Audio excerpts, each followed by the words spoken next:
안녕하세요. 그로우선입니다. 오늘은 아들러의 개인심리 치료에 대해서 주요 항목별로 함께 정리해보는 시간을 가져보도록 하겠습니다. 먼저 기본 가정 및 인간관입니다. 개인심리 치료에서는 인간을 사회심리학적이고 목적론적 관점에서 이해하고자 합니다. 이것은 인간이 사회적인 관계 속에서 자신이 선택한 목표와 가치를 추구하는 존재라는 것을 뜻하는데요. 과거에 끌려가기보다는 미래의 목표를 향해 나아가는 존재라고 가정하고 있습니다. 또한 하나의 통합적 존재로서 자신의 목표를 향해 통일성 있게 살아간다고 말하고 있습니다. 두 번째, 인간의 행동의 가장 기본적인 목적은 열등감의 극복, 그리고 우월성을 추구한다고 보고 있습니다. 세 번째는 현실에 대한 주관적인 인식을 강조하고 있습니다. 그래서 무의식보다는 의식을 중요하게 생각합니다. 다음은 부적응 원인과 건강한 인간관에 대해서 살펴볼게요. 먼저 부적응의 원인입니다. 개인 심리 치료에서는 열등감에 대한 잘못된 보상과 생활 양식의 오류에서 부적응이 발생한다고 보고 있습니다. 또한 열등감에 압도되거나 우월감만을 추구하게 되면 부적응이 발생하게 되고 이 사회적 관심이 부족하고 잘못된 신념과 목표를 가진 생활 양식이 형성될 때 부적응이 발생한다고 보고 있습니다. 반면에 건강한 인간이란 열등감을 건설적으로 극복하고 사회적 관심을 바탕으로 공동체에 기여하고 삶의 과제를 책임감 있게 해결해 나가는 사람을 의미합니다. 또한 스스로 선택한 삶의 목표를 향해 능동적이고 창조적으로 살아가는 이러한 사람을 의미합니다. 다음은 주요 개념에 대해서 살펴보도록 할게요. 먼저 가상적인 최종 목표인데요. 개인 심리 치료에서는 이 가상적인 최종 목표를 인간이 누구나 가지고 있다라고 얘기하고 있습니다. 인간이 누구나 자신의 인생에서 실현하고자 하는 궁극적인 목표를 의미하는데요. 이것은 일종의 허구적인 이상을 의미합니다. 다음은 열등감 극복과 우월감 추구입니다. 열등 콤플렉스라고 하고 우월 콤플렉스라고 개념을 볼 수가 있는데요. 먼저 열등 콤플렉스는 개인이 스스로를 지나치게 열등하다고 평가하고 열등감을 다른 사람이 인식하지 못하도록 숨기며 삶의 도전을 회피할 때 이 열등 콤플렉스가 나타난다 라고 보고 있고요. 우월 콤플렉스는 자신의 능력을 실제 이상으로 과대평가하고 자신이 항상 우월해야 된다고 생각할 때 이러한 이상적 자기와 현실적 자기의 혼동이 일어나는 것을 의미합니다. 네, 다음 개념은 생활 양식입니다. 이 생활 양식은 개인이 자신과 타인 그리고 세상에 대해서 지니는 독특한 신념 체계일 뿐만 아니라 일상적인 생활을 이끌어 나가는 감정과 행동의 방식을 모두 의미합니다.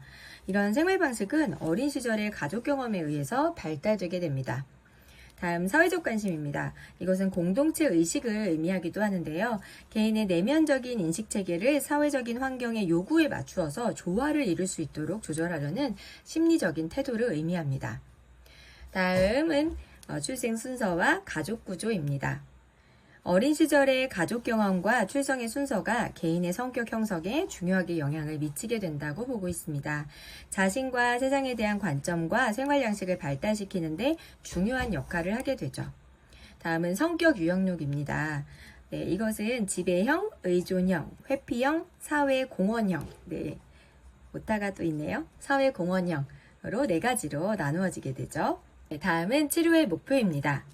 내담자의 생활 양식을 이해하고 부적응적인 목표와 신념을 파악해서 사회적인 관심을 증가시키고 내담자의 열등감을 극복하도록 도우면서 잘못된 동기를 변화시키고 내담자가 타인과 평등한 존재임을 인식하고 좀 더 적응적인 목표와 생활 양식의 능력을 갖고 사회에 기여하는 구성원이 되도록 돕고자 합니다.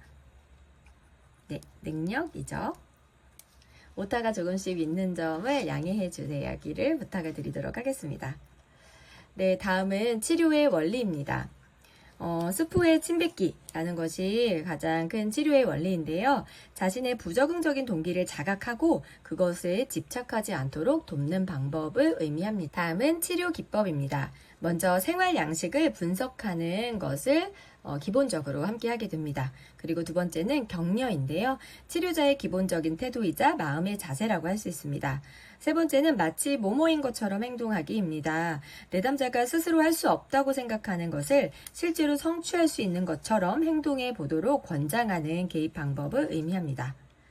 네 번째는 수렁 피하기입니다. 흔히 내담자가 빠지기 쉬운 그런 함정과 난처한 상황을 피하도록 돕는 기법입니다. 다섯 번째는 자신을 포착하기 기법입니다. 이것은 내담자의 반복적인 부적응적 행동을 자각하게 함으로써 그러한 행동을 방지하는 기법을 의미합니다. 여섯 번째는 단추 누르기인데요. 내담자에게 자신의 감정을 통제할 수 있음을 인식하도록 하게 하는 것입니다. 그래서 유쾌하거나 불쾌한 상황의 이미지를 떠올리도록 하고요. 그 이미지에 동반되는 감정을 살펴보게 한 후 어떤 감정을 스스로 선택할 것인지 그것을 결정할 수 있음을 깨닫게 하게 합니다. 일곱 번째는 스프의 침 뱉기입니다. 반복적으로 자기 파멸적 행동의 동기를 확인하고 그 다음에 그것을 매력적이지 못한 것으로 만듦으로써 내담자가 상상한 이익을 제거하는 방식입니다. 다음은 즉시성입니다. 이것은 현재 이 순간에 무엇이 일어나고 있는지를 자각할 수 있도록 돕는 것입니다. 다음 직면입니다. 내담자로 하여금 자신의 잘못된 목표와 신념을 회피하지 않고 정면으로 자각하도록 하는 것이고요. 마지막 과제부여입니다. 내담자가 문제 해결을 할 수 있도록 구체적인 행동 과제를 정하고 또 이것을 일상생활에서 수행하게 하는 것입니다. 다음은 치료자의 역할입니다. 평등하고 존중적인 태도로 내담자와 협력적 관계를 형성하는 것이 되게 중요합니다. 이런 관계 속에서 내담자로 하여금 자신의 독특한 생활 형식을 이해하도록 돕고요. 치료자는 내담자의 잘못된 목표와 신념 그리고 행동 방식에 대해서 도전하고 반박하며 수정할 수 있도록 돕습니다. 또한 내담자를 격려하고요. 유용한 정보를 제공하기도 합니다. 또 건강한 삶에 대한 교육과 지도를 함으로써 새로운 삶을 용기 있게 해나가고 공동체 생활에 참여할 수 있도록 돕는 역할을 수행하게 됩니다. 마지막 불안과 우울의 관점을 함께 살펴보도록 할게요. 먼저 불안입니다. 불안은 자존감을 보호하기 위해서 개인이 인생의 과제와 거리를 두려는 일종의 보호기제로 용기를 잃은 상태에서 자신의 약점이 드러나는 것을 두려워하며 삶의 선택과 결정을 주저하거나 미루는 경향을 보이게 됩니다. 이것을 불안이 발생하는 원인으로 보고 있습니다. 다음 우울입니다. 자신의 어떤 자존심을 보호하기 위해서 일상생활의 부담을 과장하고 도달할 수 없는 인생의 목표를 추구하고 그 목표를 성취하지 못한 것에 대해서 타인이나 생활 환경을 탓하게 됩니다. 자신의 내면을 향한 분노이기도 하고요.